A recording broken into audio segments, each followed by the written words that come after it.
जय श्री राम, जय श्री राम। बोलो भारत माता की, बोलो भारत माता की। बीबी पाटिल नायकत्व, नरेंद्र मोदी गारी नायकत्व। जय बीजेपी, जय बीजेपी, जय बीजेपी, जय बीजेपी।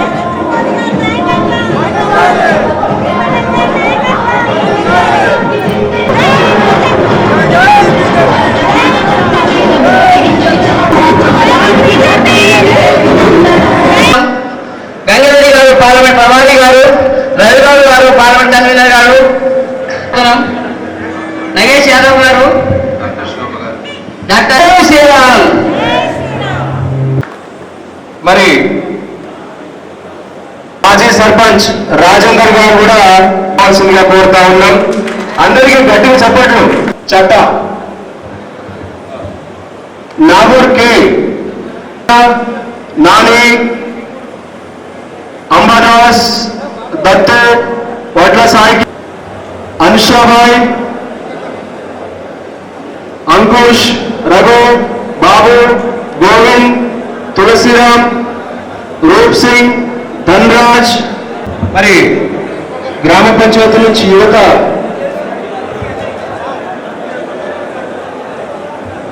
రూపాయలు కేసీఆర్ ఏమి ఇస్తాడు, తులం బంగారం ఇస్తా అన్నాడు.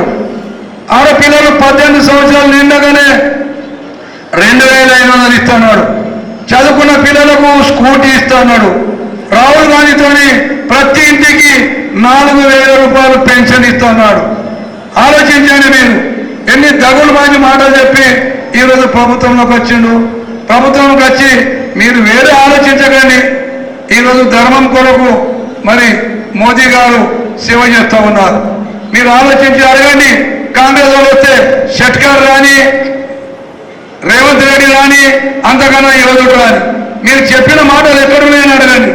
ఏమీ లేదు, అన్ని దగులుబాజీ మాటలు. నేను కూడా ఆయనకు ఏ గదిలో పుట్టిండో, చిత్త ఖాతీలో పుట్టిండు, మామూలు తీసుమరకలేడు. మామూలు ఆయనకి బయటికి బత్తలు చేస్తాడు. కనీసం మరి ఎవరైతే ఇంటికి గణపతి ఉన్నాడు, ఏ తల్లి చెల్లి మన అక్క భార్య తిలకం పెడుతుంది. మరి మనం హిందువులం, హిందూ కొరకు అంత పోరాటం చేస్తున్నా మరి మన నరేంద్ర మోదీ గారిని గౌరవం దక్కియాలా, ఆయన పేరు ఉంచాలంటే మొన్ననే మీరు చూశారు అల్లాదుర్గం వచ్చి ఎలా మాట్లాడాడు. రాజ్యాంగం రద్దు అంటాడు, తప్పుడు మాటలు.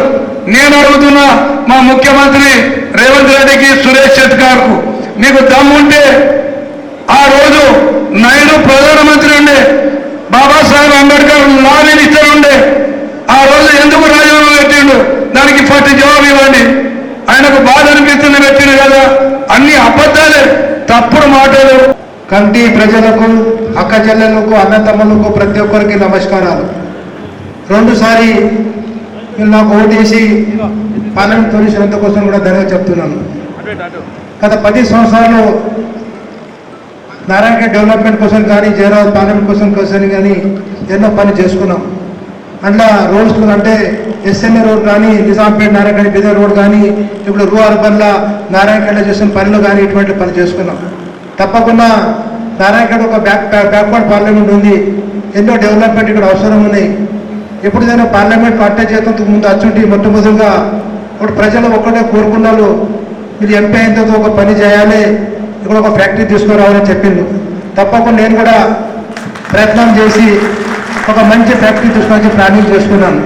అని ప్రయత్నం చేసి ఫ్యాక్టరీ కూడా మనకు వచ్చింది. ఇక్కడ మెగా ఫుడ్ పార్క్ అంటే బ్యాక్వర్డ్ ఇంటిగ్రేషన్, ఫార్వర్డ్ ఇంటిగ్రేషన్, ఇంటికాడ ఉండి కూడా మహిళా కూడా పని చేసుకోవచ్చు, ఇంకా వేరే కూడా డెవలప్మెంట్ చేసుకోవచ్చు.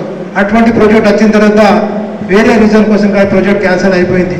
అది అయితే ఈరోజు తప్పకుండా ఎన్నో మందికి డెవలప్మెంట్ వస్తుండే, వర్క్స్ కూడా అలా వస్తుండే, వాళ్ళకి ఎంప్లాయ్మెంట్ దొరుకుతుండే.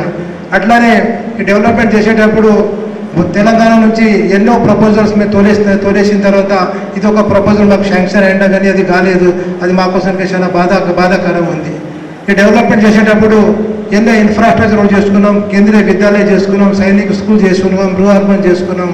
ఇటువంటి డెవలప్మెంట్ కావాలంటే ఇంకొక పని ఈ బీజేపీ గవర్నమెంట్తో గెలిచి ఎంపీ కావాలి. తప్పకుండా అప్కి బార్ 400 బార్లో మేము కూడా భాగస్వామి కావాలంటే ఇక్కడ కూర్చున్న ప్రతి ఒక్కరు 13 తారీఖు కమల గుర్తు గోల్ ఓటేసి గెలిపించాలి. అప్కి బార్ 400 బార్తోనే ఫిర్ ఏక్ బార్ మోదీ సర్కార్లో మేము కూడా ఉంటే ఈ పెండింగ్ డెవలప్మెంట్ కూడా చేసుకోవచ్చు. అట్లానే మొన్ననే భారతీయ ప్రధాని అల్లదూరు వచ్చినప్పుడు వేరే వేరే విషయాలు చెప్పిండ్రు.